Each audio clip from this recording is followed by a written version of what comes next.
back to the channel. I'm Kat. I'm Izzy, and we're the Shee Sisters.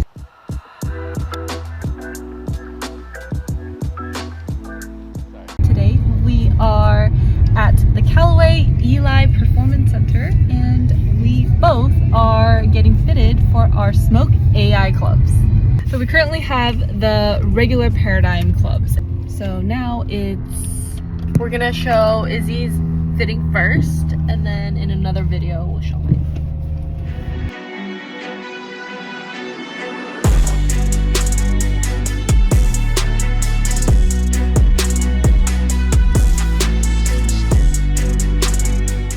So I usually don't finish all the way, and I'll just hold it. Yeah. It almost seems like almost like a kind of a band-aid. Yeah, definitely. Like, let me just use my sheer athleticism to keep the base from closing down. Yeah, and also I tend to find when I don't finish, then my ball goes lower. Mm-hmm.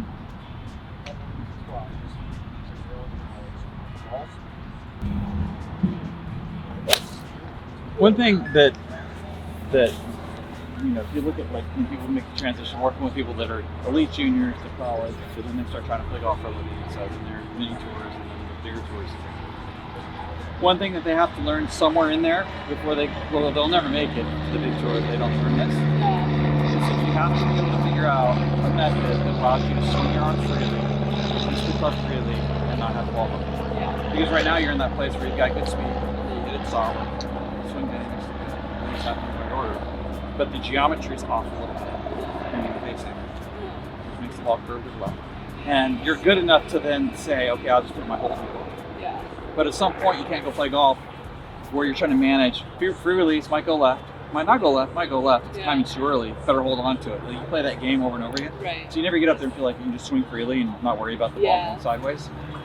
So there are different ways to think about the release, so that you can start to like get all that stuff out of your brain and just go hit the ball. One of that would be, this is more technique stuff you can work on inside. It's not club related. There could be a couple little things I do with the club to help out, but for the most part, what we want to do is want to set the club up at a player level so that it kind of rewards the swing you're trying to make. It doesn't try to band-aid a swing you're trying to avoid. Where for Mr. Havenkamp, it slices the ball, I would do that. You know, he slices the ball, he's not going to change his swing, so you put a bunch of hook buys down. You try to, he's like, medic, you know, he needs help, right? So you help him as much as you can. With you kind of want to set the club up pretty neutral. But there's two things that are happening with the swing. There's the release, right? So there's the club's moving in this orientation, right? So the wrists are doing some of that, and the wrists are doing some of this, and then the forearms are doing some of that. So it's the way you blend all those three things together. And right now you've got a little bit of this, and you've got a little bit of that. So you've got the forearm rotation, you've got some bending of the wrist. So there's fancy terms for this, where bending is easy. Bowing, cupping, that kind of thing. And then there's the hinging of the club. The idea would be to be really aggressive with the hinging of the club, have a little bit of bend mixed in there, but probably for you reduce a little bit of the forearm rotation, so a little bit less of that. So the idea would be, like, let's think about it this way. If I had a piece of wood right here and I was going to karate chop it in half, I would release my arm really freely because I'm going to try to create some speed, right? But what I wouldn't do is I wouldn't go like that, right? I wouldn't try to knock the board in half by making my arm rotate over. What I do is I would karate chop it really hard this way. So what you find is that historically good ball strikers, they come through impact. They release the club freely with their right arm, but they don't twist it a lot. There is some forearm rotation. You have to have some, right? Because if I come down here right before impact, and then follow through, there's some rotation. But right now you've got probably a little more than you need. And the idea is to take some of that out, but leave the other stuff in, and arguably be more aggressive with the other stuff. You thought your 7-iron went 145? Yeah. It's more like 160. 160 for the carry? Yeah. Oh, that's a lot. Yeah, if you hit it solid with an iron like that, at that launch and spin and that ball speed. Okay. Can I see the stats? Yeah, sure. A 95 gram. That's the last one you hit right there. You can see the 156 on the carry distance. oh yeah, I think I thinned that a bit too. Yeah, I mean, exactly. You didn't even hit that solid. So there's your spin rate. You generate for an iron like that, you generate plenty of spin. Half angle 1.6 from the inside. Attack angle slightly down at 30 degrees. There's your club head speed, 81 miles an hour. Ball speed 114. What would be the optimal numbers? So this number is good. you're hitting down the right amount on a 7-iron. If you want to play a straight to slightly draw, that would be 1.6 from the inside. That's correct. That's from the inside. 114, if we look at this efficiency, pretty good, even though you caught it a little bit low on the face. That's not a bad efficiency for a ratio for a 7-iron. With a driver, you're looking for like 150 because the face is flatter, right? So less loft. So with an iron, it has more loft, so you're going to always lose a little bit of the efficiency and gain more spin.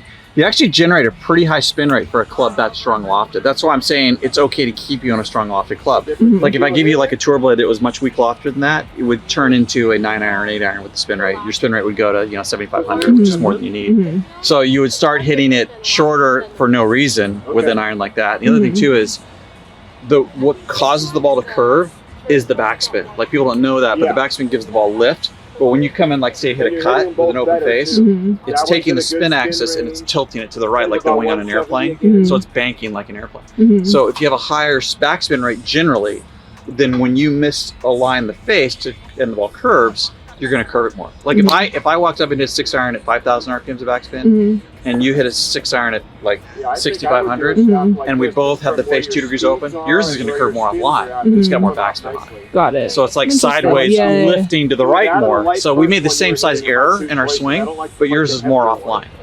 So that's why you want to have enough spin to give the ball lift, enough spin to give the ball workability, enough spin to get the ball to peak and come down vertically into the green. But you don't want to have more than you need, because then the problem is then if you mistime it a little bit, the ball curves more than you need it to, and it doesn't go straight. So there's a balancing equation you're playing. And since you're someone that has high speed, high spin, it's okay for you to have a stronger lofted iron that doesn't spin as much. So that's a good match, in other words. I don't want to give you a spinny iron because you already spin it. Right. Okay. What about these other ones that I've Yeah, sure. Which one you want to look at? The ones over here? Yeah, the ones So the one the least left but hit solid. You can see, look at your carry distance there, 168. Okay. So when you tell me that you hit 145, and I go 168, see 168 there, I go, okay. It's like 20 yards. She has a misunderstanding of how far. Now that's you're missing in the direction that people don't miss. Usually people tell me they hit it 165 and they actually only hit 145. So you're missing in a more direction we're more pleased with. Yeah. But it's still, you swing faster than you think and you hit it more solid than you think. Would you say that this one though, it went farther because I pulled it? Slightly, but it was also hit with more ball speed too, right? So look at that ball speed 120 versus this other one we're looking at 114. So this is the Smoke AI 7. Smoke AI, a little bit flatter, slightly stiffer tipped, heavier shaft.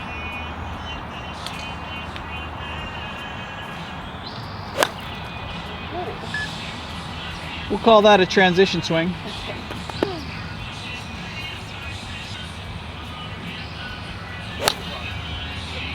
is kind of harder to hit. Yeah, that was pretty solid. Yeah, it's not a little thin, but serviceable. I think for the 4 this time I would try a hybrid. Yeah. Hit one more. I'll throw the hybrid there.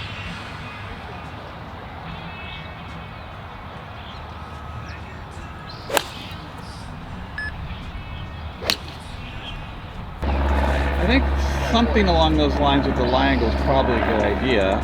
I'm not sure about the shaft.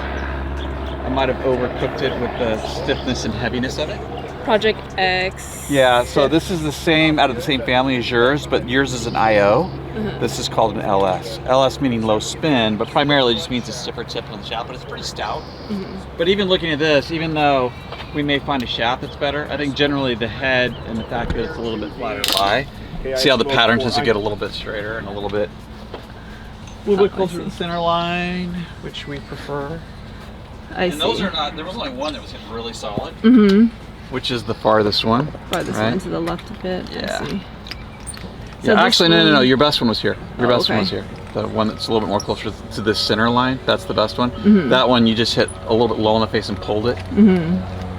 So this is the one that was really the good one. 67, good launch and spin, good delivery numbers, higher speed, good ball speed, all that stuff. It seemed a little bit less consistent for this one. Well, if we look at the bubble, the size of the bubble is the consistency. So we don't like the blue one as much as the red one. But I still don't know that this is necessarily dead solid. Okay. What is this one? So that's a Nippon Modus Tour 105. The other one's 120, so I dropped down to 105, but this is still considered a relatively stiff tip shaft. So it's not as light? It's lighter, Oh, it's lighter. than the one you just hit, yeah. The other one was 120 grams, this is 105.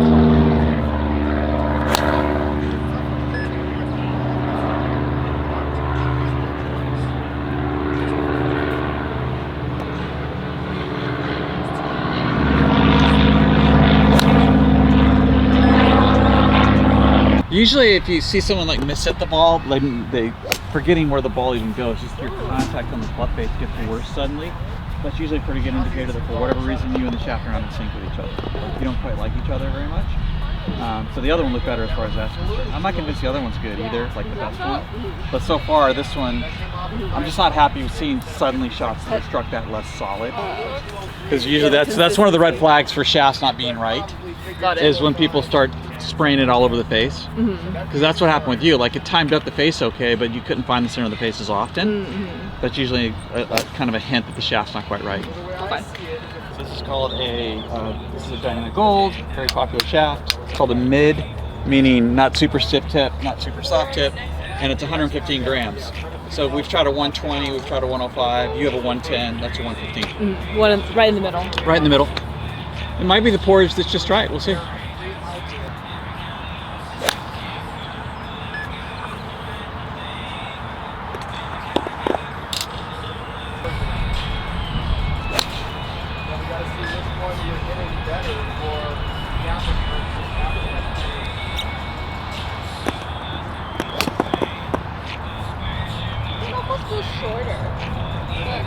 That one was really good there. That one? Yeah, Yeah. felt really good. That was right out of the manual. Textbook.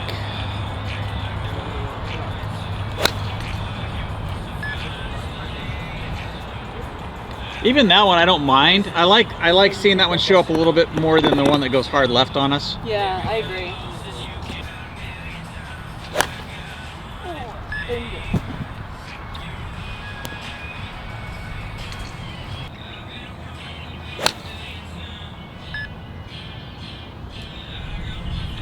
That was another good one. Yeah, it felt pretty good. Yep.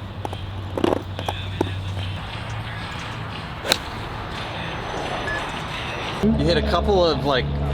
A low on the face. Yeah, you caught a couple thin, right? And I threw out 2 of them, and I kept the rest of them. There was one that went right, one was hit thin. The rest of them are right in here. It's kind of hard to see the difference now, but this one, they're all kind of grouped, kind of pretty close to the center line. Average distance is a little bit farther than the rest of them, just as an average. Club head speed's nice high at 84, ball speed's very good, launch and spin window for a 7-iron's really good. There's your carry distance here. But you're definitely, with that setup, you're definitely a mid-160s person with your... Oh, okay. Yeah, That's good to know. Not 145? No, I mean, you'd be chipping back at the green if you decide to play those yards. Yeah. We are farther than that. So now you're hitting this iron a little farther than yours. So, but even with yours, when you showed up, though you hadn't played it very much. If you were going to go out and assume you were 7 or 145, that was an underestimation of what they're actually doing. Good to know. Because you have higher speed. But I like that stuff. That's great. Yeah. Especially if you're not going to play a ton of golf. Yeah. That one is definitely a little more forgiving and user friendly if you're not beating a bunch of golf balls. Yeah. So, and it's more forgiving on the joints and hands too, because it's got a graphite core, so it dampens out vibrations. So it's just going to track the ball down range. So into the wind, it's obviously going to go shorter.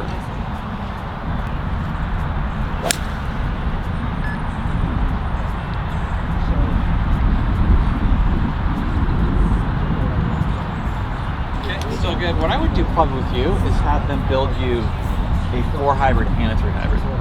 That way, if you get it on the course, you feel like, okay, I'm 95 maxed out, and I really want a little more. Then you go like 210-ish. Okay. Yeah, you could mix and match. Like you move the locks up and down with both of them. Okay. But the fact that you would have a 4 and a 3 to play around with both of them, and kind of dial in what you want for yardages. I definitely think you hit that head better than the other head, because the other head has so much spin to it. This one you're hitting actually really, really straight, and your ball speed's higher. It just plays weaker because it's a high launch, which means a wider head, further back center of gravity, so it tends to launch the ball higher in the air. So you just don't need you need to play stronger and loft. But because they're adjustable, you can go -1 on that, and then you have the 3, and you go on each one of them. You can go +1, +2, standard loft, or -1. So you can play around with the settings of the 3 and the 4 and figure out exactly what yardages you want out of those two. Okay. So you would recommend a 4 hybrid, 3 hybrid, and a 3 wood? Yeah, I would do. Yeah, for sure you need a 3 wood. Yeah. There's no question. Even though you don't use it that often, you still want a club that goes as far as you can get it to go off the ground with the few times you see that shot. Yeah. You still need to have that club in the bag. But since you hit the ball high in the air, you have spin and you have speed. If I give you like 7 woods and 5 woods, you're just gonna launch them straight to the moon. Yeah. So it's gonna go up there, and it's like I'm not sure where it's coming down because it's so high. I have a little bit. My chances to understand where it's going to come into the green are a little bit less, because you're going to hit higher than an optimum window. Other people that need help hitting the ball up in here, they're great. I have a friend, she has a 7 wood, and I hit it and it went so high. Yeah. You would come into a green very vertical. The problem is when you get so much launch and spin, it's a little bit of a guessing game of how far down range it's going to come down. Yeah. Because as it gets up more in the air, it just spins less predictable. Right? Now, for other people that can't hit the ball high, they're great. Right? Yeah. Because they're very forgiving. For those people that hit the ball low with less speed, they generate spin, they generate launch angle, and they're more forgiving. So for that type of person, it's a good idea. For you, you're kind of not the profile of a person that would work really well to be on high loft fairway, because that's just not the profile of your game. The profile of your game is you already generate lofted impact and you hit the ball with high club head speed. That usually means you don't need high lofted fairway woods. What you need are hybrids instead of long irons makes sense, but fairway woods, high loft fairway woods, probably not a good idea. You just need a 3-wood, one you can hit up the ground a long way, and then like a 3 and a 4 hybrid. Probably start your irons with a 5. That's the best way to do it. That sounds good. So, what would you recommend for a 3-wood? Well, what you have now, there's 2 different types. The one you have now is a triple diamond. Triple diamond. Which, when I got fit for that, I think John fit me actually. It was really good. Yeah? Yeah, I really liked it. The triple diamond. I think, that one and the driver. So, I wonder if we should fit driver again? Let me see which club head you want. Yeah, triple diamond. Yeah. So let's do this before we hit this. We can take the plastic off and hit it just to double check. Yeah. But let's try the, because you have the older triple diamond, let's try the new triple diamond with a shaft that's kind of similar to that. Yeah. And let's see what it does. Let's do this too. Since we're hitting a driver now, you see the white stake way down there? Yes. Out in the field down there? Okay. Let's aim at that.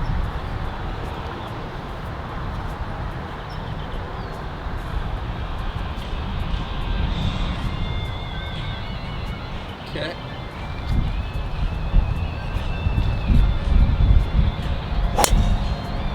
There we go.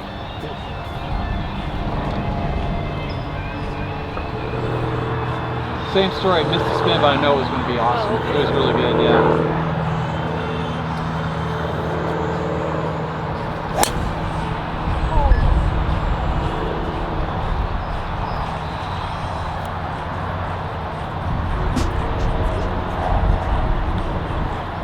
Yeah, I mean, even though you overdrew that one out there, 270, good launch and spin. Okay. This is definitely, I wouldn't touch this setup. No. Nah, this is good. Okay.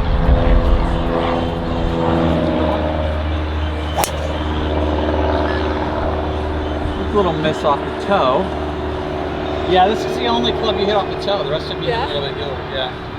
Little and thin. It was still got away with it. Yeah. Still worked fine. I would not touch that. No, okay. Yeah. So Let me leave that exactly like it is. And we'll send you new fairwoods, hybrids, and irons. Let me watch you hit your 6. I'm just gonna do one more. Okay.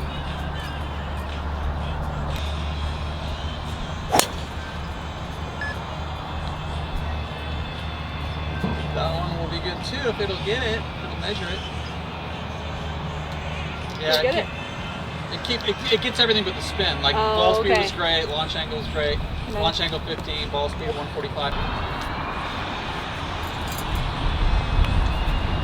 Maybe just like high.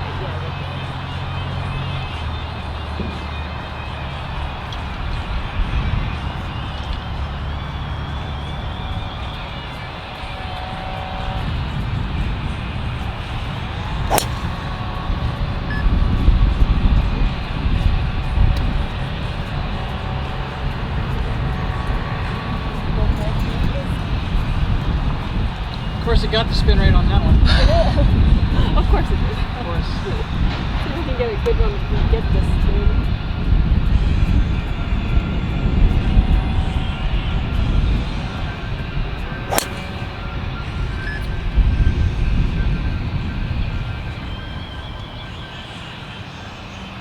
Get the spin. Still waiting.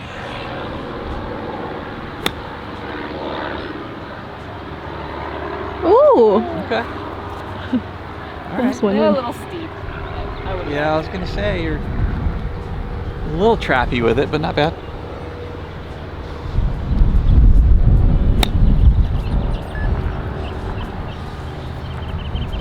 Yeah, that's probably more divot than you want to take. Yeah. Go ahead and hit another one for me.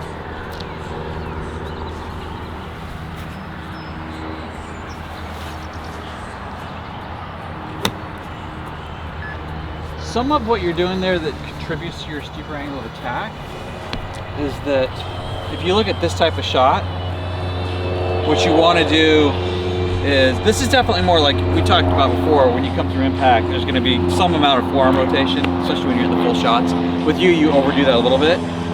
One place you definitely want to make sure you don't overdo that with is a wedge. Yeah. So because you get a little bit more rotation, what you tend to do is you start aiming to the right. Where if someone stood behind you for this shot, they go, oh no, she looks like she's aiming pretty straight. I go, yeah, that's the problem, is that if you're gonna hit a 50-yard wedge, you shouldn't be aimed straight, you should be open in your stance, right?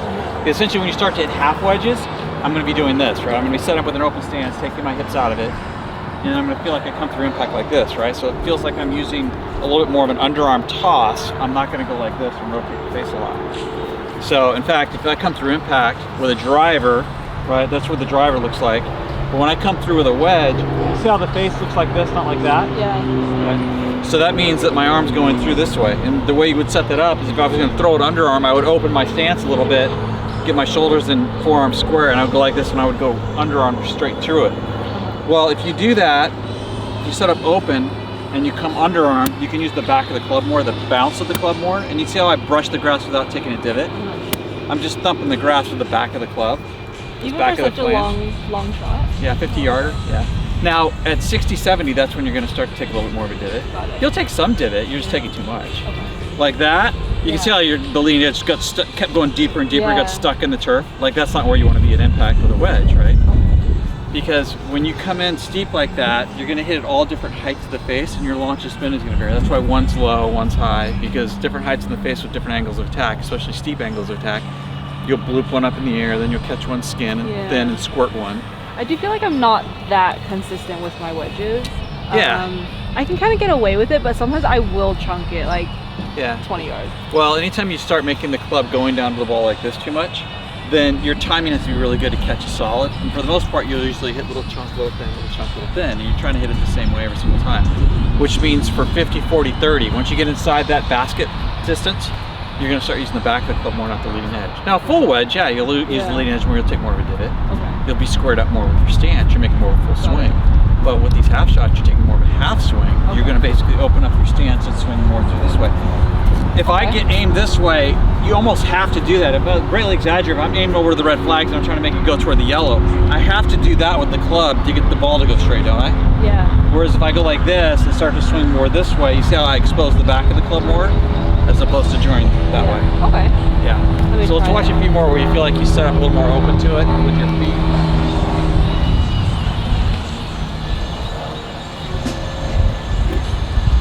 Is that better?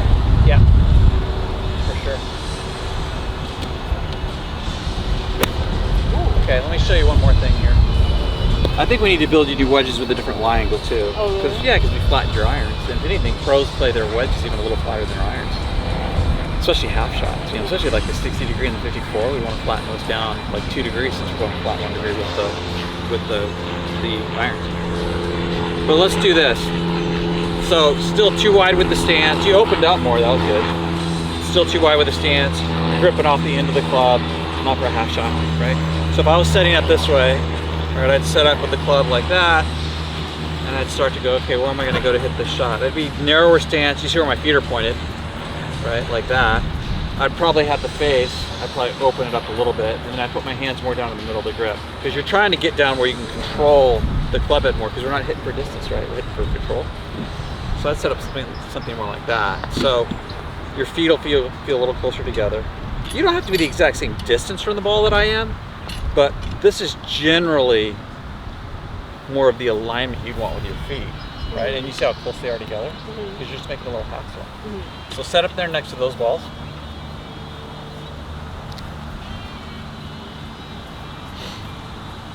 And choked up. And then with the club, you're going like this. You're taking the club and you're taking the back of the club and you're just bruising the turf with the back of the club. Once you use the bounce of the club, you can actually hit down pretty aggressively against the ground because you're using the back of the club. You're not carving the leading edge as much. Got it. Okay.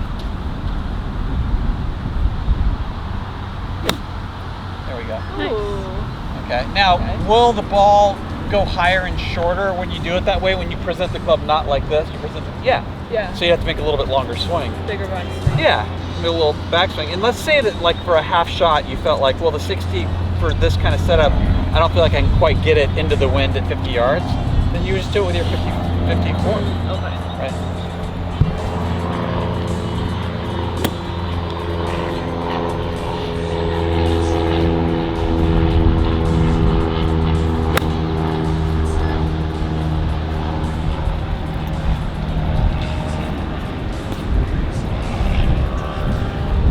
Okay, so let's take this 54 flatter lie with standard sole. Let's use the same technique. Same technique. Feet close together, stance open, grip a little weak, grip down on the club. You can get a little closer to the ball than that. There we go. And then just a little half swing, just brush the turf, no big divots. There we go, nice medium trajectory. Excellent. Yeah. I really Obviously like this, because of the wind today, this club, this shot's not playing 50 yards, it's playing like 65 yards.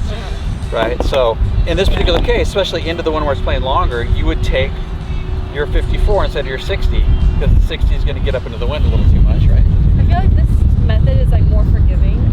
Yeah, because now you're hitting it like like the pros hit a wedge. You're not going. Yeah. I think the reason why I did that was because I didn't want to thin the ball, so that I thought like, oh, if I hit down on it, then as long as you hit the ball, you'll be okay. Yeah, but this way, well, you're rationally that makes sense. The problem is that what even better golfers make this problem. They create this issue for themselves. Is they get so concerned with one particular miss they have that they just trade that for a different type of problem. Right. So they go, well, I'm not going to scull it if I hit down steep. Well, no, you're just going to fat it, right? So it's like, that's not any better either. Yeah. What you're trying to do is use the back of the club so that you get the same kind of contact and you don't hit it fat or thin. Right. And that's why that's why wedges have a lot of bounce on them. Because you're supposed to use the back end.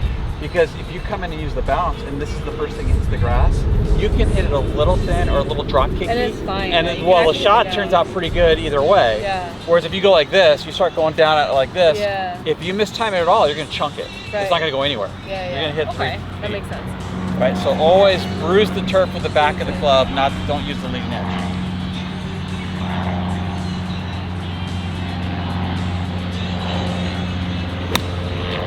Yeah, you see how you're going to hit that type of shot, medium trajectory, solid every time doing that. And then it's just so, especially if you're not going to beat a bunch of balls, you're just going to go play once in a while. You want a method that's more fundamentally sound because you can just get away with it more often. You don't have to practice it all the time. Yeah, because a lot of times, like if I don't play and then I get a little nervous, I will start chunking. Like that's kind of my. Especially if the lie gets bad. Yeah. Like this is a fairly forgiving lie.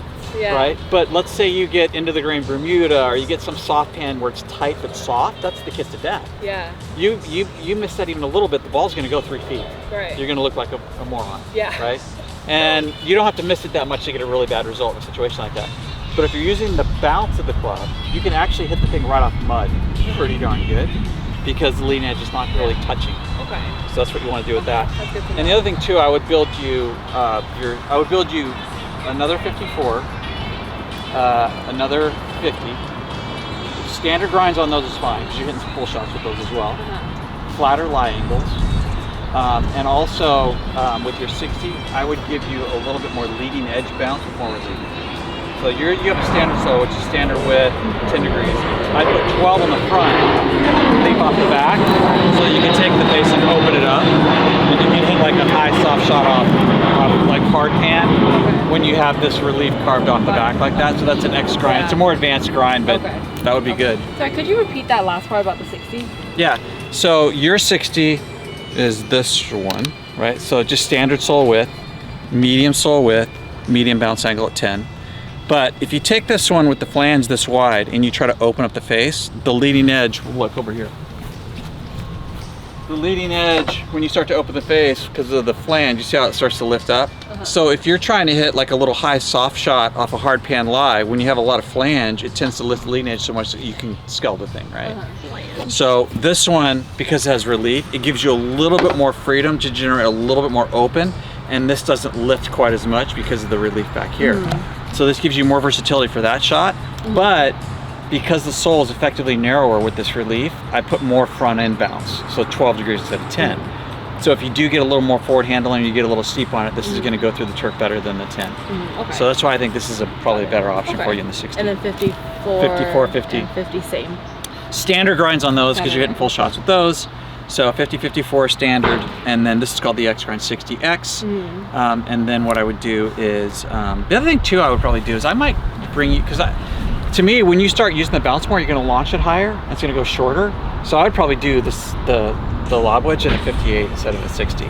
So 58, 54, 58, and then 4-degree gaps. Yeah. Okay. And then the 58 you can hit a little bit flatter with a little bit more boring trajectory while using the bounce, and you won't try to like accidentally try to like lean the handleboard down off seat to hit it low. Okay. Or have the 58. And you should be able to open a 58 in the industry. You know?